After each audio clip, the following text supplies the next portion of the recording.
Logistics is now more important in our industry than technology. Logistics is the planning and organization that is needed to carry out a large and difficult operation. That is why managers are the highest paid employees. If you have a longing, यहाँ पे उच्चारण important है. If you have a longing for money, become a manager. A good manager does not have to look for jobs. My friends have never looked back since they got their management degrees. If you did something and then never looked back, it means you were very successful from that time on. तो इसमें हमारा जो important word है वो है logistic. तो इसका logistic का एक्चुअल हिंदी होता है संभार. मैं समझाता हूं संभार क्या होता है. संभार का मतलब होता है कि बहुत कॉम्प्लेक्स स्थिति है और उसको संभालना. अब देखो, एक डीएम होता है. डीएम के पास बहुत सारे विभाग होता है और वो सबके बीच एक समन्वय बना के चलता है. तो ये क्या है? लॉजिस्टिक है उसका. कंपनी में मैनेजर होता है. मैनेजर को सारी चीजें, वर्कर्स का भी, मालिक का भी, गवर्नमेंट जो रिलेटेड ऑर्गेनाइजेशन है उसका भी, तो सब तरफ से जुड़ा हुआ होता है, सब तरफ से पेचीदा होता है उसका काम, और उस सब में समन्वय बनाकर सब काम को संपादित करता है. तो ये क्या हो गया? लॉजिस्टिक हो गया.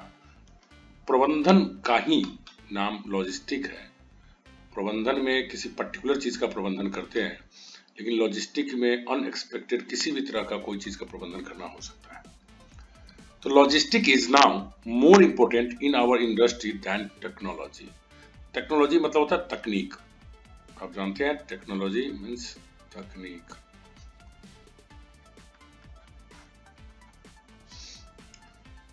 इंडस्ट्री मतलब उद्योग, इंपोर्टेंट मीन्स महत्वपूर्ण. तो कहता है कि हमारे इंडस्ट्री में, हमारे उद्योग में तकनीक से ज्यादा महत्व लॉजिस्टिक का है, संभार तंत्र का है, प्रबंधन बढ़िया से हो इसका है. अब लॉजिस्टिक्स क्या है ये समझिए फिर से. Logistics is the planning. Logistic योजना करना होता है. एंड ऑर्गेनाइजेशन संगठन होता है. That is needed to carry out. To carry out मतलब होता है निभाना, पूरा करना, फुलफिल करना, निभाना, करना, कोई काम करना. ए लार्ज एंड डिफिकल्ट ऑपरेशन. तो लॉजिस्टिक्स एक योजना होती है, एक संगठन होता है, लोगों का समूह होता है, जिसे बहुत बड़े स्तर का या मुश्किल ऑपरेशन, ऑपरेशन मतलब डिफिकल्ट मतलब मुश्किल, ऑपरेशन मतलब क्रिया, तो ऑपरेशन करना होता है. अब जैसे अब देखो, हम सुनते हैं ना कि सर्जिकल स्ट्राइक कर दिया गया, तो उसमें एक आदमी जो उसका हेड होगा वो सबको बताता होगा कि अब यहाँ से वहाँ जाओ, इतने बजे जाना है, इतने बजे वापस आना है, क्या करना नहीं करना, ये सारा तंत्र को एक व्यक्ति संभालता होगा. तो यही पार्ट आता है. उस व्यक्ति ने क्या किया? लॉजिस्टिक्स किया इसका. ठीक है, बहुत पेचीदा काम था, बहुत मुश्किल काम था और उसको किया उसने. तो उस व्यक्ति में ये जो गुण है वो क्या है? लॉजिस्टिक का गुण है. आई होप कि आपको समझ में आ गया होगा. दैट इज वाई यहाँ फ्रेज है. दैट इज वाई और दिस इज वाई दोनों सेम मीनिंग देता है. इसलिए दैट इज वाई पहले भी आ चुका है. दैट इज वाई मीन्स इसलिए. मैनेजर्स प्रबंधक are the highest paid employees. Highest paid सबसे अधिक तनख्वाह एक कंपनी में दी जाती है किसी को, तो वो किसको दी जाती है? मैनेजर को. क्यों? इसलिए कि मैनेजर के पास सभी अलग अलग विभागों का काम की जिम्मेदारी उसके ऊपर होती है. और एम्प्लॉइज मतलब क्या होता है? कर्मचारी. तो किसी भी कंपनी में जो मैनेजर होता है, जो प्रबंधक होता है, वो ऐसा कर्मचारी होता है जिसको सबसे अधिक तनख्वाह दी जाती है. क्यों सबसे अधिक तनख्वाह दी जाती है? कि पूरे कंपनी का कार्यभार उसी व्यक्ति को संभालना होता है. और उस व्यक्ति का लॉजिस्टिक्स बहुत डेवलप्ड होता है। If you have a lodging, देखो यहाँ पे एक बहुत इंपॉर्टेंट वर्ड है, अब मैं इसको लिखता हूं। देखो लॉन्ग अगर पढ़ोगे इसका तो मतलब हो जाएगा लंबा। क्या पढ़ोगे?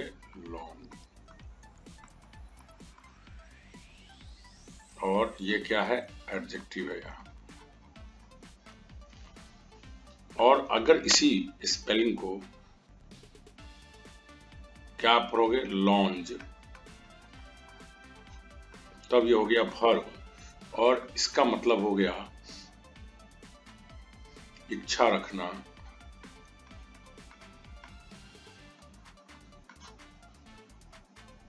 बहुत ज्यादा चाह रखना, बहुत ज्यादा चाह रखना। तो ये आप ध्यान देंगे। इसका साइनो है यर्निंग, उच्चारण भी ध्यान दे। यर्निंग उत्सुक, मतलब स्ट्रॉन्ग विश, तीनों साइनो हो गया। स्ट्रॉन्ग विश को भी यर्निंग भी कह देंगे और लॉन्ज भी कह देंगे। लॉन्ज में आईएनजी लग गया, V5 बन गया लॉन्जिंग। तो if you have a lodging, यहां पर ये नाउन का काम कर रहा है। ए आप जानते हैं कि नाउन वर्ब में आईएनजी लगाकर हम नाउन बनाते हैं जीरंड के रूप में। तो लॉन्ज में आईएनजी लग गया तो लॉन्जिंग बन गया, यहाँ पे नाउन का काम कर रहा है।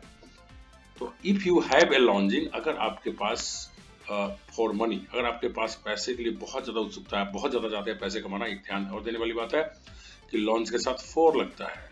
लॉन्ज फॉर मतलब चाह रखना। तो कहता है if you are longing, if you have a longing for money, अगर आपके पास पैसे के लिए बहुत ज्यादा चाह है, बिकम अ मैनेजर, तो आप क्या बनो? एक प्रबंधक बनो, मैनेजर बनो। A good manager does not have to look for jobs. Look for मतलब खोजना, सर्च करना। आप पहले भी पढ़ चुके हैं, लुक फॉर मीन्स खोजना। ये फ्रेज है, अक्सर पूछता है। तो ये जो अच्छा मैनेजर होता है उसको नौकरी खोजने की तलाश नहीं होती है, नौकरी खुद उसको खोजती रहती है। अच्छे काम करने वाले लोग खुद तलाश रहती है कंपनीज को। My friends have never looked back. आप अक्सर सुनते होंगे कि एक बार वो दिल्ली चला गया फिर पीछे मुड़ के नहीं देखा, एक बार वो एक्टर बन गया फिर पीछे मुड़ के नहीं देखा। मतलब क्या? उसके आगे उसे सफलता ही सफलता मिलती चली गई। नेवर मतलब कभी नहीं, लुक्ड मतलब देखा, बैक मतलब पीछे। तो my friends have never looked back, मेरे दोस्त लोग कभी भी पीछे नहीं मुड़ के देखे। Since they got there management degrees, जब से उन लोगों ने मैनेजमेंट का डिग्री पा लिया, जब से उन लोगों ने प्रबंधन का डिग्री पा लिया, जो MBA होता है। अब देखो ग्रामेटिकल टर्म आपको हमने पढ़ा रखा है कि सिंस से पहले प्रेजेंट परफेक्ट है प्लस V3, और सिंस के बाद सिंपल पास्ट गॉट V2। तो आपको ये ग्रामर का टर्म भी समझ में आ गया होगा। My friends have never looked back since they got there management degree, जब से मेरे दोस्त लोगों को मैनेजमेंट का डिग्री मिला तब से वो पीछे मुड़ के नहीं देखा। मतलब if you did something and then never looked back, आपने कुछ किया और फिर कभी पीछे मुड़ के नहीं देखा, it means you are very successful from that time on. मतलब इसका मतलब है, इट मीन्स मतलब इसका मतलब है कि आप उस समय से काफी सक्सेसफुल रहे, काफी सफल रहे उस समय के बाद से आगे की ओर। देखो एक टर्म हो गया दैट टाइम ऑन, उस समय, और ऑन मतलब क्या? आगे। उस समय, फ्रॉम दैट टाइम ऑन मतलब उस समय से, उस समय से। तो आई होप कि आपका पहला पैसेज क्लियर हो गया होगा। ये fear of failure loomed large in his mind, असफलता का डर। देखो fear of failure, fear means डर, फेल्यूर मीन्स असफलता। तो ये बना दिया fear of failure. Fear means डर और फेल्यूर मीन्स असफलता। तो असफलता का डर loomed large in his mind. अब यहां पर सीखने वाली बात है, लूम्ड लार्ज। जब हम बात करते हैं लूम्ड लार्ज की, तो देखो क्या होता है। लूम्ड लार्ज का मतलब होता है कि जगह लेना, छेकना, फैल जाना किसी पर्टिकुलर जगह पे। तो माइंड में जगह ज्यादा लेगा, मतलब क्या करोगे? अब बार बार वही बात सोचोगे, बार बार आपके दिमाग में वो भर जाएगा। तो अब देखो क्या कहता है, fear of failure loomed large in his mind, असफलता का डर उसके दिमाग में भर गया। तो हम यहाँ पे लूम्ड लार्ज का मीनिंग बना सकते हैं भर जाना। अच्छा, एक तो भर जाना मीनिंग बना सकते हैं, और एक ये भी तो लगा सकते हैं घर कर जाना। कहते ना उसके दिमाग में डर घर कर गया है, मतलब डर बैठ गया है, बैठ जाना भी हो गया। तो fear of failure loomed large in his mind, असफलता का डर उसके दिमाग में बैठ गया, घर कर गया, फैल गया। अब देखो इसको कैसे एक्सप्लेन किया है इसके वर्ड मीनिंग को। इफ ए प्रॉब्लम और इवेंट लूम्स लार्ज, अगर कोई समस्या या कोई घटना कहीं लूम्स लार्ज करती है, इट ऑक्यूपाइज, ऑक्यूपाई मतलब होता है छेकना, घेरना, छेकना, जगह छेकता है ना, छेकना, जगह लेना। तो कहते हैं इट ऑक्यूपाइज, या जगह ले लेता है, a lot of your thoughts, आपके बहुत सारे विचारों का, मतलब कि यह आपके दिमाग में बैठा रहता है, बार बार घूम फिर करके यही बात आती है। It seems to be a frightening prospects that you can not avoid. It seems मतलब प्रतीत होना, it seems to be a frightening, frightening means होता है डरावना, डरावना, फ्राइटनिंग, फ्राइटनिंग मीन्स डरावना, प्रोस्पेक्ट्स मतलब पहलू, पहलू भी होता है, आसार भी होता है, समझो।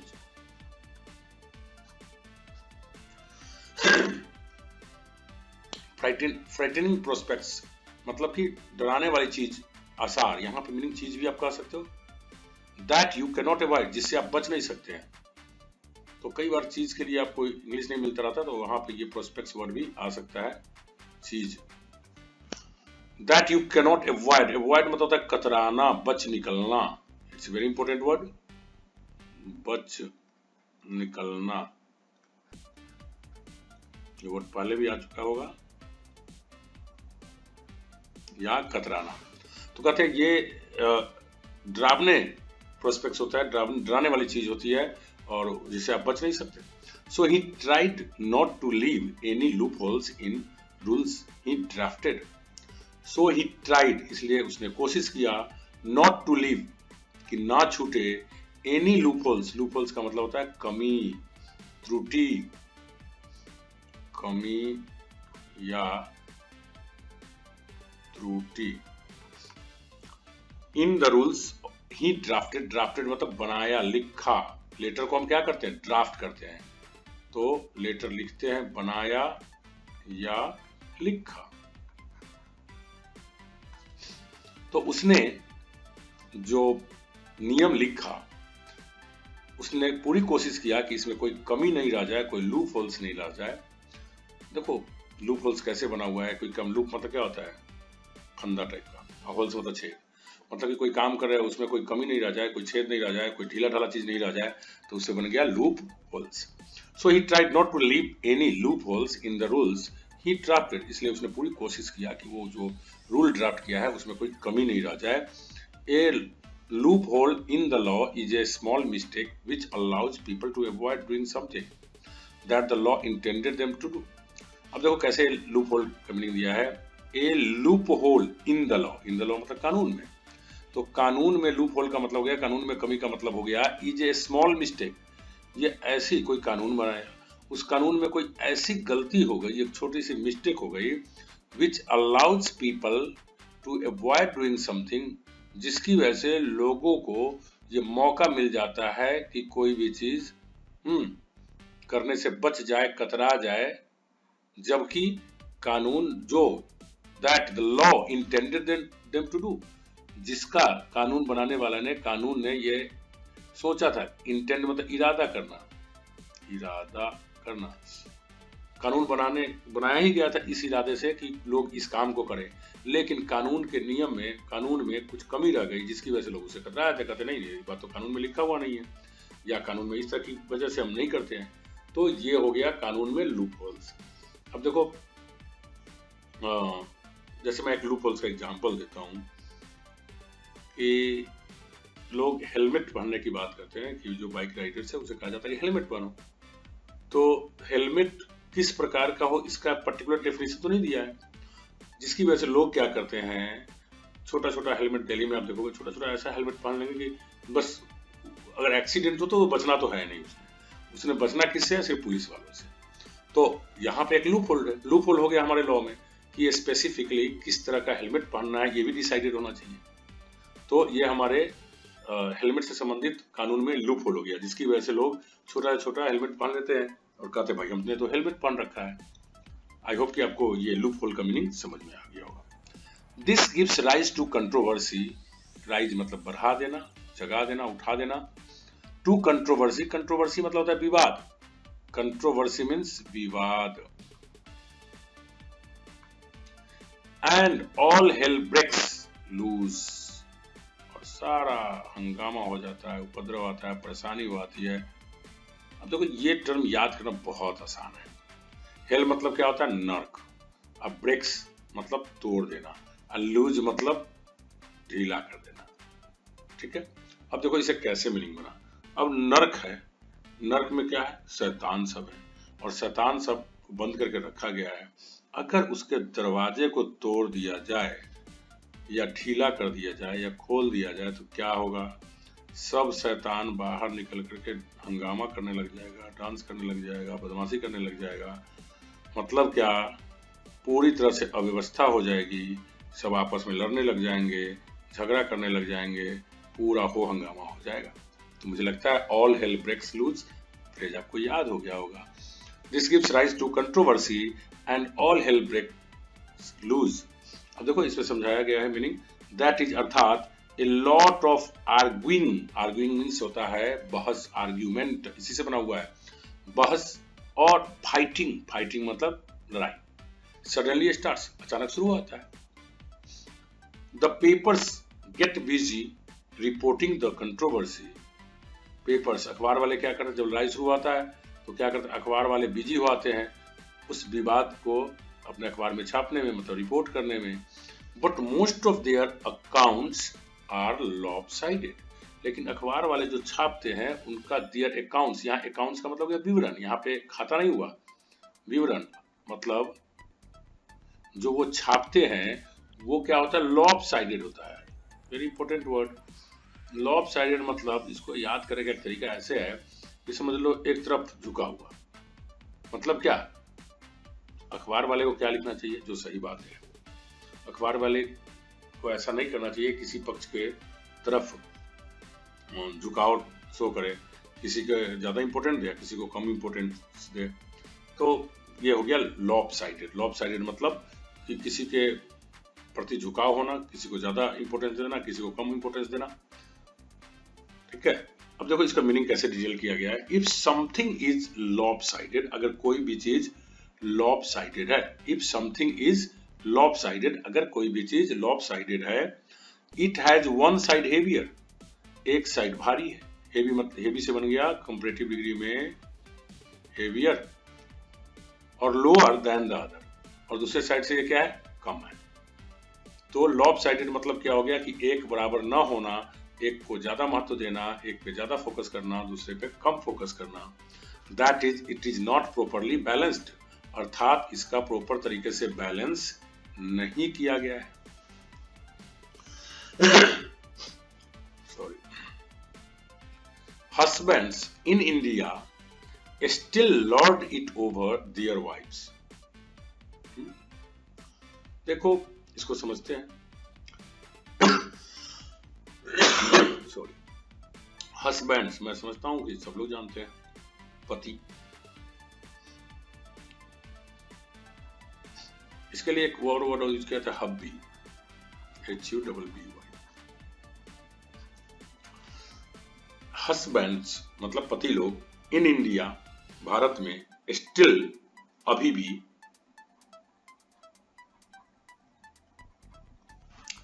लॉर्ड इट ओवर, यहाँ फ्रेज है और मैं इस फ्रेज को आपको याद कराने की कोशिश करता हूं।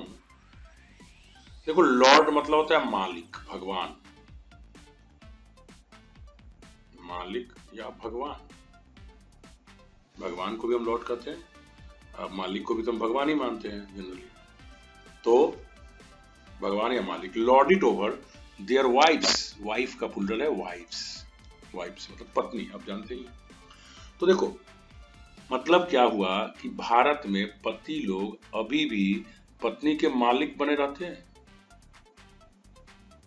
मतलब क्या, उसके ऊपर रूल करते हैं, उसको नियंत्रित करते हैं, उसके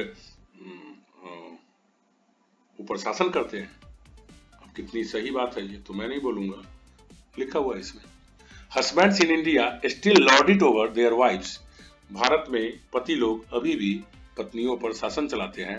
दैट इज अर्थात they behave towards their wives, वो अपने पत्नियों के तरफ, पत्नियों के प्रति ऐसे व्यवहार करते एज इफ, देखो ग्रामर में बार बार आ रहा है, as if they had the power to control them, ऐसे जैसे कि उनके पास पावर हो, ताकत हो उनको नियंत्रण करने का, नियंत्रित करने का। They think they are better than their wives, उन्हें लगता है, पति लोगों को उन्हें लगता है कि वे पत्नियों से ज्यादा अच्छे हैं। एंड देयरफॉर, इसीलिए, देयरफॉर मीन्स इसीलिए, देयरफॉर मीन्स इसीलिए, लिख लीजिए, गिव देम ऑर्डर्स इम्पोलाइटली, इसीलिए वे उनको, यहाँ देम किसके लिए यूज किया गया, वाइफ्स के लिए, इसलिए उनको क्या करती है, क्या करते हैं पति लोग, आदेश देते हैं, और भी इम्पोलाइटली। देखो पोलाइट मतलब विनम्र, और इम्पोलाइटली मतलब रूखे तरीके से, रूखे तरीके से, और थोड़ा सा ये भी आप कह सकते हो गुस्से भरे में, अभद्र तरीके से, इम्पोलाइट। कोई व्यक्ति विनम्र है और विनम्रता से, तो कोई व्यक्ति विनम्र है और कोई व्यक्ति विनम्र नहीं है, तो उसको बोलते हैं अविनम्र। अब देखो इसमें क्या करता है कि पति लोग क्या करते हैं, बड़े र्यूड तरीके से, बड़े रूखे तरीके से उसका सम्मान नहीं करते हुए अपनी पत्नियों को आदेश देते हैं। Should we then give up gender equality as a lost cause, देखो ये गिव अप एक फ्रेज आ गया, आपको याद ही होगा ज्यादातर बच्चों को, गिव अप मतलब छोड़ देना।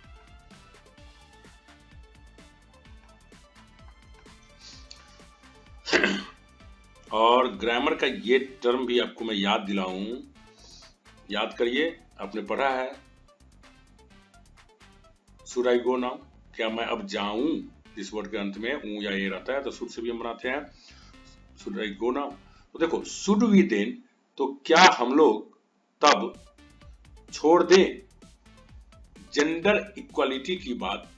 अब जेंडर इक्वालिटी क्या है, समझो, जेंडर मतलब लिंग, इक्वालिटी मतलब समानता। हम अपने देश में क्या है कि पुरुष और मर्द में समानता की भेद नहीं रखते हैं। पुरुष लोग समझते हैं कि वो ज्यादा इंपॉर्टेंट है, ज्यादा ताकतवर है, ज्यादा सब चीज में है, और पत्नियों को मतलब औरतों को नहीं समझते हैं। तो ये क्या है, जेंडर इनइक्वालिटी है। क्या है, जेंडर इनइक्वालिटी मतलब जेंडर के प्रति असमानता। तो हम चाहते हैं क्या कि हमारे देश में क्या हो, जेंडर के प्रति समानता हो। लेकिन हम क्या देख रहे हैं, आज भी इतने सालों बाद भी पति लोग अपनी पत्नियों को सेम इंपॉर्टेंस नहीं देते हैं। तो क्या शुड वी देन, तो क्या हम जेंडर इक्वालिटी की बात को यह मान करके छोड़ दे कि यह एक ऐसी चीज है जो पूरा होने वाली कभी नहीं है, मतलब इसमें कितना भी कोशिश करो सफलता के कोई चांस नहीं है। मैं समझता हूं इस लाइन का मीनिंग क्लियर हो गया हो। शुड वी देन, तो क्या तब हम जेंडर इक्वालिटी की बात एक नहीं सफल होने वाली चीज समझकर छोड़ दें। अब देखिए लॉस्ट कॉज को कैसे समझाया गया है। A lost cause refers to people's attempts to bring about a change, bring about phrase आ गया, ब्रिंग अबाउट टू इंट्रोड्यूस या कारण होना,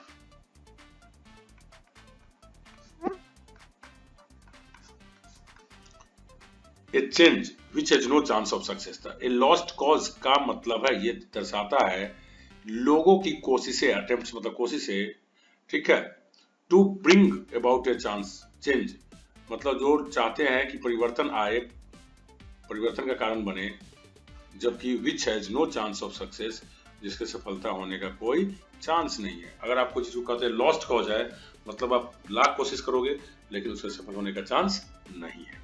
आई थिंक वी शुड, मुझे लगता है हाँ हमें छोड़ ही देना चाहिए इसकी उम्मीद।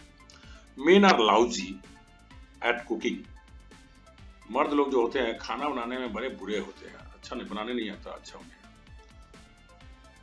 Men are lousy at cooking, मर्द लोग जो होते हैं, पुरुष लोग जो होते हैं वो खाना बनाने में अच्छा नहीं होते हैं। लेकिन ज्यादातर अभी भी शेफ जो है बड़े बड़े होटल में वो मर्द ही होते हैं, और जनरली लोग कहते हैं कि मर्द लोग ही बेहतर बनाते हैं, बट इसमें लिखा है कि अच्छा नहीं बनाते हैं। Men are lousy at cooking, पुरुष लोग खाना बनाने में अच्छे नहीं होते हैं। Can women eat the lousy food that men cook, क्या औरतें वो खराब खाना खाएं जो मर्द बनाते हैं। That which is lousy is of very bad quality, जो चीज लाउजी होता है वो बहुत ही बुरी क्वालिटी का होता है, बैड क्वालिटी, वे बुरी क्वालिटी का होता है। And you do not like it, और आपको ये पसंद नहीं आती है। तो मैं समझता हूँ ये पैराग्राफ भी आपका क्लियर हो गया। Sorry. We like teachers who can explain things lucidly. We like, हम पसंद करते हैं टीचर्स को, who can, जो चीजों को विस्तार करे, एक्सप्लेन करे, lucidly, सरल तरीके से, जिसको आसानी से समझा सके, इस तरह से समझाएं जिसको समझना आसान हो। lucidly मतलब जिसको समझना बहुत आसान हो। तो हम वैसे टीचर्स को क्या करते हैं, पसंद करते हैं। ए ल्यूसिड राइटिंग, अगर कोई व्यक्ति ल्यूसिड लिखा है मतलब क्या, उसने जो लिखा है, उसने जो बात कहा है, या स्पीच कोई बात जो बोला है वो बड़ा सरल है समझना, स्पष्ट है, सरल है। तो देखो ए ल्यूसिड राइटिंग और speech is clear, clear means स्पष्ट, एंड इजी टू अंडरस्टैंड, और जिसको समझना बहुत आसान है। But what can you do if you do not get good teachers, लेकिन अब क्या करोगे अगर आपको अच्छे शिक्षक नहीं मिलेंगे। तो you will have to lump it, again phrase lump it, you will have to lump it, मतलब क्या, आपको पसंद हो चाहे नहीं हो, स्थिति जैसी है उसको स्वीकार करना है। तो you will have to lump it का मतलब हो गया कि जो स्थिति है, जो उपलब्ध है, उसको स्वीकार करना। दैट इज, अर्थात you must accept the situation, अर्थात स्थिति को स्वीकार करना, या कोई डिसीजन, कोई निर्णय है उसको स्वीकार करना, वेदर यू लाइक इट और नॉट, भले ही आपको वो पसंद आए या नहीं।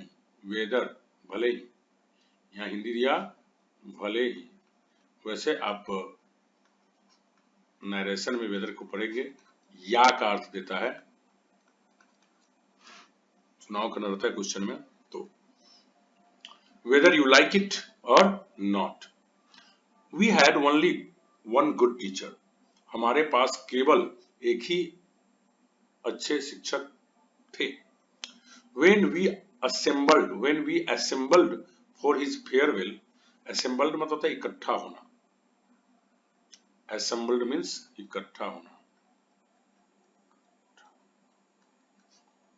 देखो इसीलिए ना आप जब प्रार्थना वगैरह के लिए एक साथ लाइन में खड़े होते हैं तो उसको क्या कहते हैं, असेंबली।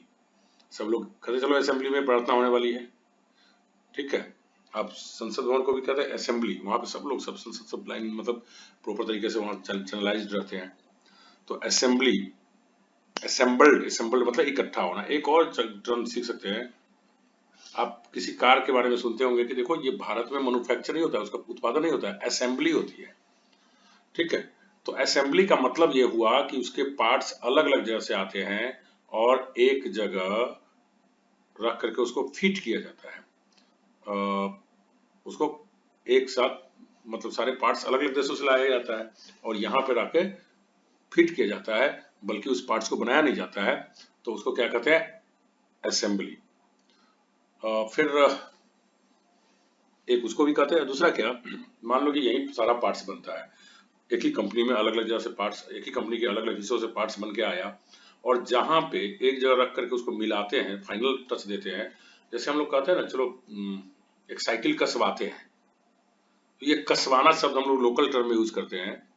तो वास्तव में हम साइकिल को क्या करते हैं, असेंबल्ड करवाते हैं, अलग अलग सामान को लेकर के फिटिंग करवाते हैं। अब सुनते हो कि एक कंपनी मेड कंप्यूटर आता है, एक असेंबल्ड कंप्यूटर होता है। तो असेंबल्ड कंप्यूटर क्या होता है, सस्ता होता है, लोकल होता है, अलग अलग सामान लिए और सबको रख करके लोकल दुकान पे उसको फिट कर दिया और बन गया कंप्यूटर। तो क्या हो गया, असेंबल्ड। असेंबल्ड मतलब अलग अलग हिस्सों को जोड़ करके एक साथ कर देना। चलिए यहाँ पे देखते हैं, व्हेन वी आर असेंबल्ड, जब हम लोग एक साथ एकत्रित हुए, फॉर हिज फेयरवेल। फेयरवेल होता है विदाई समारोह। फेयरवेल पार्टी अक्सर आप सुनते होंगे, विदाई समारोह।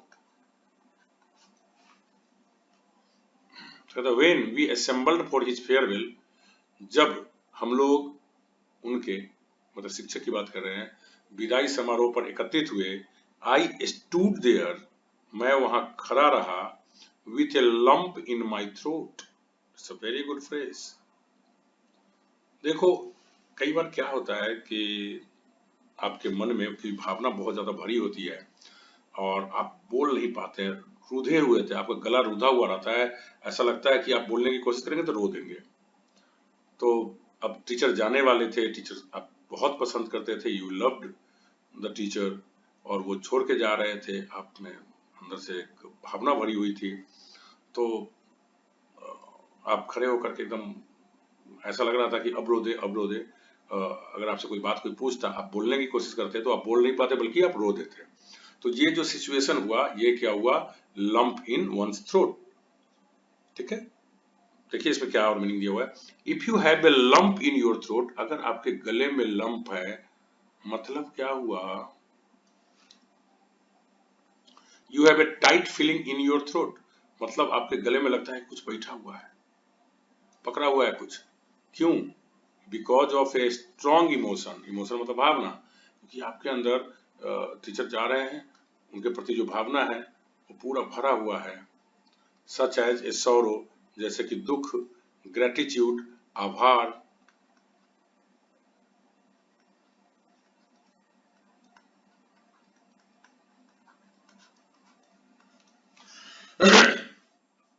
ठीक है। तो किसी के प्रति आपको लगाव होता है, वो जाने वाले होते हैं, तो आप के अंदर से भावनाएं उभर जाती है, तो ऐसी फीलिंग होती है। I stood there with a lump in my throat, मैं रुधे हुए गले से, भरे हुए गले से वहां पे खड़ा रहा। चलिए अब एम से सब शुरू करते हैं। Machiavelli was a political thinker in Italy. Machiavelli का नाम पॉलिटिकल थिंकर के नाम में बहुत जाने जाते हैं। Machiavelli was a political thinker, thinker मतलब विचारक, राजनीतिक विचारक थे। कहाँ थे, इटली में। He is famous for his book, उनकी एक किताब थी जिसकी वजह से वो फेमस थे, द प्रिंस। बुक का नाम था द प्रिंस। फॉर हिम, उनके लिए या उनके अनुसार, द इंड का मतलब देखो लक्ष्य भी होता है, गोल भी होता है भाई, अंत। इंड मतलब अंत तो सब लोग जानते हैं। तो आप पढ़ाई करो, तो पढ़ाई करने का अंतिम क्या है, जो लक्ष्य की प्राप्ति है वही ना। तो इस तरह से एंड का मतलब क्या बना दिया, गोल या लक्ष्य। For him the end was important, उनके लिए जो लक्ष्य है वो महत्वपूर्ण है, एंड नॉट द मीन्स, साधन नहीं, मतलब किस तरह से आप लक्ष्य प्राप्त करते हो वो इंपॉर्टेंट नहीं है। इंपॉर्टेंट क्या है कि एनी हाउ आप लक्ष्य प्राप्त करो। So if you are Machiavellian अगर आप हैं, अगर आपको कोई कहता है कि यार ये मैकियावेलियन है, मतलब you show skill in using cleverly indirect means to gain advantage और पावर, स्पेशली इन पॉलिटिक्स। तो कहते हैं आप अपने गुण को बड़ी चालाकी से इनडायरेक्ट साधनों से का प्रयोग करते हैं, गेन एडवांटेज फायदा उठाने में अपने ताकत का, खास करके राजनीति में। इसका एक बहुत बढ़िया एग्जांपल मैं देता हूं। अभी जम्मू एंड कश्मीर में, आपको मालूम है कि जम्मू एंड कश्मीर में हंग असेंबली है, किसी भी पार्टी को फुल बहुमत नहीं है। तो बीजेपी के अलावा जो भी है वो सभी पार्टियां मिल करके वहां सरकार का गठन करना चाह रही थी।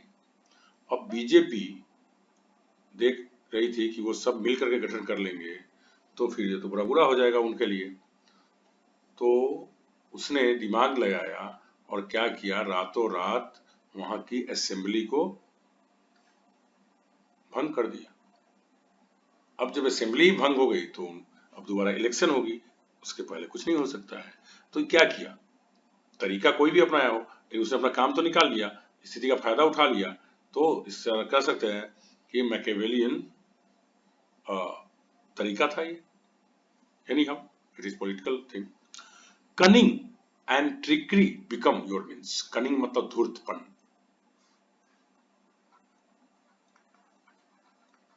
ट्रिकरी मतलब चालबाजी।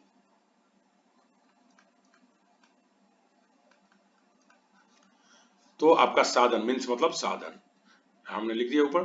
तो इस मतलब कोई काम को करने का धूर्तपन या चालाकी या चालबाजी क्या हो जाता है, आपका साधन मतलब आप उस काम को धूर्तपन से या चालाकी से या चालबाजी से करते हैं। You do not care about morals, आप नैतिकता का ख्याल नहीं रखते हैं। केयर अबाउट ख्याल रखना, ख्याल रखना मतलब उसको नजर में रखते हुए कोई काम करना। कन्वेंशंस, कन्वेंशंस मीन्स परंपरा। और अदर पीपल, तो आप जब कोई काम करते हैं उसमें आप नैतिकता का ख्याल नहीं रखते हैं, जो परंपरागत तरीके से चलती आ रही है उसका ख्याल नहीं रखते हैं, दूसरे लोगों का ख्याल नहीं रखते हैं। तो आप क्या करते हैं, मैकाइवेलियन रूल अपने लगाया, तरीका अपनाया। Who has not heard of a machine? Machine के बारे में किसने नहीं सुना होगा। heard of, heard के साथ of preposition। Who has not heard of a machine? Machine को किसने नहीं सुना होगा। From homes to farms to factories, घर से लेकर खेत तक, खेत से लेकर फैक्ट्री तक। We have machines, हमारे पास मशीन्स है, मशीन्स है, मशीन्स है। But can we call them all machines? घर में, फैक्ट्री में, खेतों में जितने भी हम चीजें प्रयोग करते हैं, क्या उन सबको हम मशीन्स कह सकते हैं। गुड इंग्लिश सेज नो, अगर आपकी इंग्लिश अच्छी है तो आप सभी चीजों को मशीन नहीं कह सकते हैं। Let us look at the words closely, चलिए मशीन जैसे शब्द जो है चीजें हैं उसको नजदीकी से देखते हैं कि क्या उसमें डिफरेंस है। नेक्स्ट वर्ड नेक्स्ट लेसन में। चलिए एक बार इसको पूरा पढ़ करके एक बार अर्थ लगाते हैं। Logistic is now more important in our industry than technology. आज संभार तंत्र हमारे उद्योग में तकनीक से ज्यादा महत्वपूर्ण है। Logistics is the planning and organisation that is needed to carry out a large and difficult operations.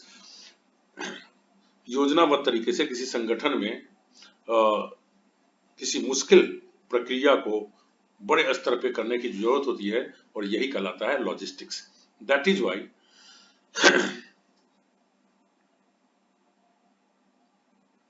That is why इसीलिए managers are the highest paid employees, जो प्रबंधक होते हैं उनको सबसे अधिक तनख्वाह दी जाती है। If you have a longing for money, अगर आपको पैसे की चाहत है, बिकम ए मैनेजर, तो आप मैनेजर बनिए। A good manager does not have to look for jobs, एक अच्छे मैनेजर जो होते हैं उसे नौकरी खोजना नहीं पड़ता है। My friends have never looked back since they got there management degrees, मेरे दोस्त लोगों ने पीछे मुड़कर नहीं देखा जब से उन्होंने प्रबंधन का डिग्री प्राप्त किया। If you did something and then never looked back, it means you were very successful from that time on. अगर आप कोई भी चीज के बाद कहते हैं कि वो पीछे कभी मुड़ के नहीं देखा, मतलब ये हुआ कि आप बहुत उस समय के बाद से आप बहुत सफल रहे। Fear of failure loomed large in his mind. असफलता के डर उसके मन में घर कर गई, मन में बैठ गई। If a problem or event looms large, अगर कोई समस्या या कोई घटना लूम्स लार्ज करती है, it occupies a lot of your thoughts, तो यह आपके बहुत सारे विचारों को ले लेती है, मतलब आपके मन में घर कर जाती है, बैठ जाती है, जगह छेक लेती है। It seems to be a frightening prospects, यह एक डरावनी पहलू है, that you can not avoid, जिससे आप बच नहीं सकते। So he tried not to leave any loopholes in the rules he drafted, इसलिए उसने कोशिश किया कि उसने जो नियम बनाए थे उसमें कोई कमी न रह जाए। A loophole in the law is a small mistake which allows people to avoid doing something that the law intended them to do.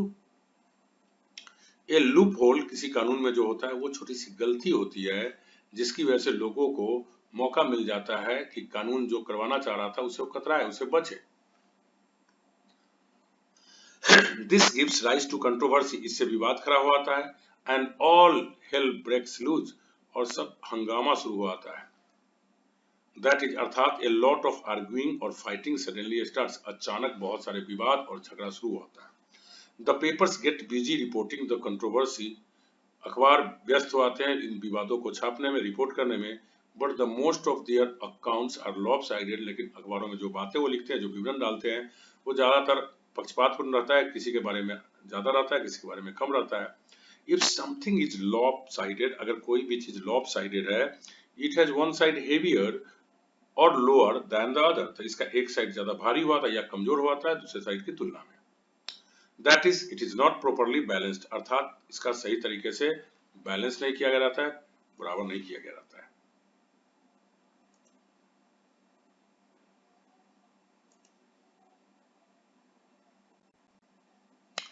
Husbands in India still lord it over their wives, भारत में आज भी अभी भी पति लोग पत्नियों पर नियंत्रण रखते हैं, पत्नियों पे हुक्म चलाते हैं, शासन करते हैं।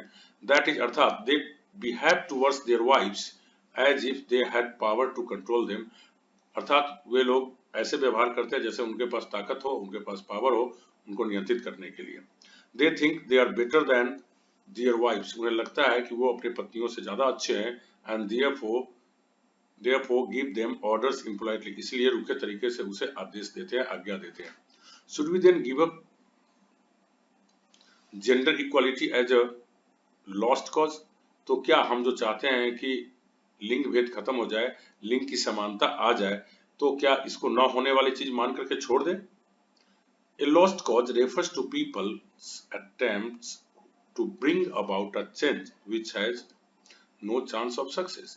A lost cause का मतलब होता है लोगों की वो कोशिशें जो चाहते हैं बदलाव लाने का, लेकिन उसके होने के कोई संभावना नहीं हो, कोई मौका नहीं हो। I think we should, मुझे लगता है कि हाँ हमें छोड़ ही देना चाहिए। Men are lousy at cooking, मर्द लोग जो होते हैं खाना बनाने में बहुत बुरे होते हैं। Can women eat the lousy food that men cook? क्या औरतें लोग मर्द के द्वारा बनाए गए उस खराब खाने को खा सकती हैं? That which is lousy, जो चीज लाउजी होता है, is of very bad quality, वो काफी बुरे क्वालिटी का होता है। And you do not like it, और आप उसे पसंद नहीं करते हैं। We like teachers who can explain things lucidly, हम वैसे शिक्षक को पसंद करते हैं जो चीजों को बड़ी lucidly, आराम से सरल तरीके से समझाते हैं। ये lucid writing, अगर कोई लिखा है और वो lucid है, और स्पीच कोई भाषण देता है और वो lucid है, इज क्लियर, वो स्पष्ट होता है, एंड इजी टू अंडरस्टैंड, जिसको समझना आसान होता है। But what can you do if you do not get good teachers, लेकिन आप क्या कर सकते हैं अगर आपको अच्छे शिक्षक ना मिले तो? You will have to lump it, तो अब जो है उसी से काम चलाना पड़ेगा, जो है उसको एक्सेप्ट करना पड़ेगा, अच्छा लगे या नहीं लगे। दैट इज अर्थात you must accept the situation, अर्थात स्थिति को आपको स्वीकार करना चाहिए, या और डिसीजन या निर्णय को, वेदर यू लाइक इट और नॉट, भले ही आपको पसंद हो या नहीं हो। We had only one good teacher, हमारे पास केवल एक अच्छे शिक्षक थे। When we assembled for his farewell, जब हम लोग उनके विदाई समारोह के लिए एकत्रित हुए, I stood there with a lump in my throat, तो मैं रुधे हुए गले लेकर मैं वहां खड़ा रहा। If you have a lump in your throat, अगर आपके गले में लंप है, you have a tight feeling in your throat, आपके गले में एक टाइट फीलिंग रहती है, मतलब लगता है कि बोलेंगे तो रुला जाएगा। क्यों? Because of a strong emotion, बहुत ज्यादा भावना उभर के आती है, इस कारण से वो भावना सच है, सौरो और ग्रेटिट्यूड, या तो दुख की भावना हो सकती है या किसी के प्रति आभार व्यक्त करने की हो सकती है। Machiavelli was a political thinker in Italy, Machiavelli जो थे ये एक पॉलिटिकल थिंकर थे, राजनीतिक सोच रखने वाले व्यक्ति थे इटली में। He is famous for his book, वो अपने किताब के लिए फेमस थे, किताब का नाम उनका था द प्रिंस। फॉर हिम, उनके अनुसार the goal was important not the means, लक्ष्य प्राप्त करना महत्वपूर्ण था और लक्ष्य को कैसे प्राप्त करते हैं वो महत्वपूर्ण नहीं था। So if you are Machiavellian, अगर आप मैकियावेलियन है, You show skill in using cleverly indirect means to gain advantage or power, especially in politics. तो आप क्या करते हैं राजनीति में, बड़ी इनडायरेक्ट रूप से चालाकी से ऐसे साधन का प्रयोग करते हैं जिससे कि आपको राजनीति में फायदा मिल जाए। Cunning and trickery become your means, धूर्तपन और चालबाजी आपका साधन बन जाता है। You do not care about morals, आपको कोई परवाह नहीं होती है नैतिकता का, कन्वेंशंस परंपरा का, और अदर पीपल अन्य लोगों का। Who has not heard of a machine? Machine के बारे में किसने नहीं सुना है? मशीन कौन कौन नहीं जानता है? From homes to farms to factories, we have machines, machines, machines. तो घर से लेकर खेत तक, खेत से लेकर फैक्ट्री तक हमारे पास मशीन है, मशीन है, मशीन है। But can we call them all machines? लेकिन क्या हम सभी को मशीन्स कह सकते हैं? Good English says no. अगर आपकी इंग्लिश अच्छी है तो अच्छी इंग्लिश कहती है कि नहीं कह सकते हर चीजों को machine. Let us look at the words closely. चलिए मशीन जैसे शब्दों का गहनता से अध्ययन करते हैं। तो डिवाइस के बारे में अगले लेसन में पढ़ेंगे। Thank you very much for being with